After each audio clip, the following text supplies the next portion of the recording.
So the third group of humanists were actually a large group of therapists called existential psychotherapists. And it has to do with issues of existential psychology. Um, this in particular is Rollo, a famous American psychologist who spearheaded existential psychology in the United States. Essentially, May saw people living in a world of present experiences and ultimately being responsible for who they are. May believed that people lack the courage to face their destiny, and while in the process of fleeing from it, they give up their freedom. Having negated their freedom, they likewise run away from responsibility. Not being willing to make choices, they lose sight of who they are and develop a sense of insignificance and alienation.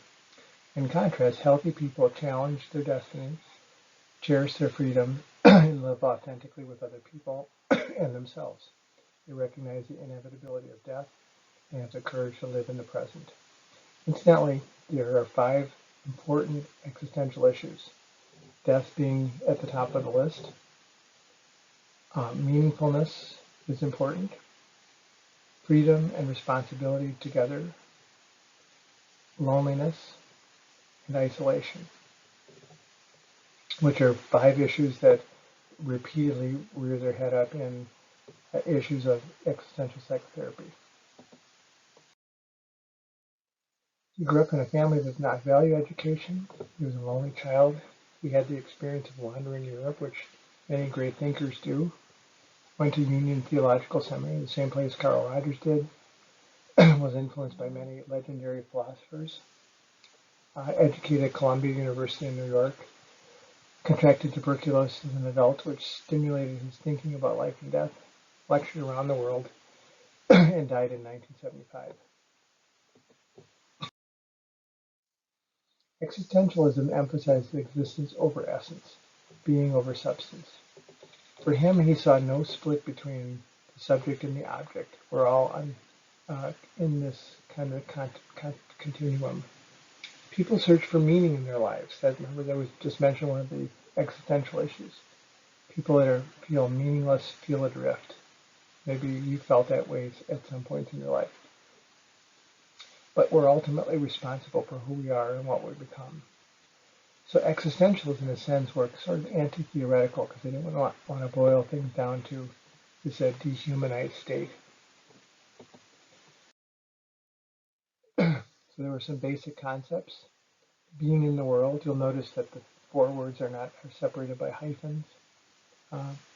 And he didn't think that they were separated. So we are in a continuum between us and the world. And there were 3 modes of being in the world. Being in the environment, that is, being a steward of the world around you, in our relationship with other people, in our relationship with ourselves. So an existential therapy session might focus on any or all 3 of those modes and also tackling those 5 existential issues. Not being in the world leads to non-being or a dread of nothingness, an existential state of anxiety. So when we become aware of our existence or some valued identification which might be destroying it, we feel anxious. Normal anxiety occurs when it's proportionate to the threat. So if you have a wild dog chasing you, that's normal anxiety. It doesn't involve repression or any other form of intrapsychic conflict. We all feel anxiety from time to time. Neurotic anxiety, on the other hand, occurs when it was disproportionate to the threat. It's blown out of proportion. It does involve repression, pushing it away, or does involve some other form of intrapsychic conflict. So for May, I was dealing with this anxiety.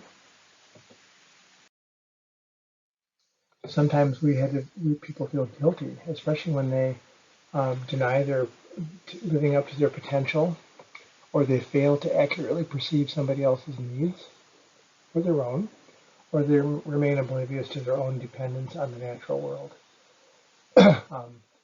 There's another state that might cause guilt, and that is when a person has something to say and they they say it, but they're not honest. And that can lead to feeling guilty, like I should have said more. People act with intention, and intention and actions are woven together. He was also interested in love. He thought that care was the foundation of love, and your willingness to do that. These are all tied together like braided together. So love requires knowing how to care for somebody else. Care, however, is the source of love, so they're inextricably wound together. Will organizes one's actions toward a goal.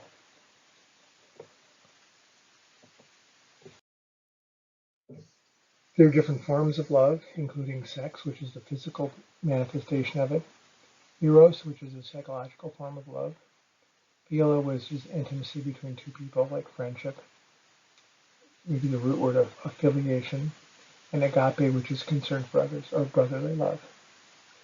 So assertion of one's freedom requires confronting one's destiny.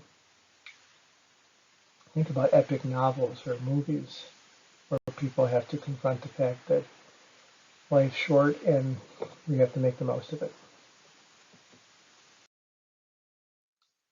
Notable existentialists as we wrap this up include Viktor Frankl, who wrote one of the more famous books in psychology, very readable, 70 pages long or so, called Man's Search for Meaning, which grew out of his experiences in the death camps in Nazi-occupied Europe. Very good read. R.D. Laing, who wrote extensively about the personal experiences of being psychotic, which is interesting. Fritz Perls, which is more or less the founder in the United States of Gestalt psychology, a organismic version of humanism, and one of my favorite writers of all time, Irving Yalom, who wrote the book on group therapy called, oddly enough, Group Psychotherapy. He also wrote a book called Existential Psychotherapy and Inpatient Group Therapy. He is a fantastic writer. And if you go to graduate school, you will undoubtedly read many of his works.